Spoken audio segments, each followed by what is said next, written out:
Hello everyone, this is my video demonstration for task 5.2c SIT210. In this task, we had to make a GUI to control 3 LEDs using Raspberry Pi. To do this, first I have imported the Tkinter and GPIO0 and RPI GPIO files. Then I have defined the GPIO pins for LED. Next, I have opened a window using Tkinter, which is used to open the interface window with the title of LED toggle. The font is set to your preference. I have used size 12 and weight bold. Next, I have set the default string for the buttons.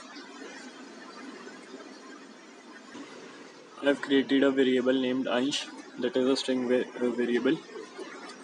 Then there comes the LED toggle function, which takes two arguments, LED and button. The LED toggle is the main function that is used to control the functioning of the LEDs. Then I have made a close function that is used to clean the GPIO pins and close the window. The reset button text function is used to reset the text field to its default value specified before. Then here comes the main functioning and styling of the radio buttons. The styling can be different, but the variable should be same in all the buttons for the desired output. As here I have set the variable to Ansh as defined previously.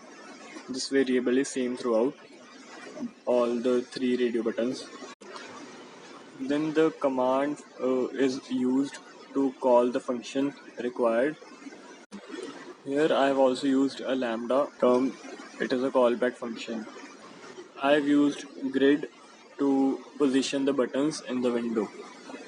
At the last, window protocol WM delete window is used when we close the window to clean the GPIO pins, and this all is put in a main loop.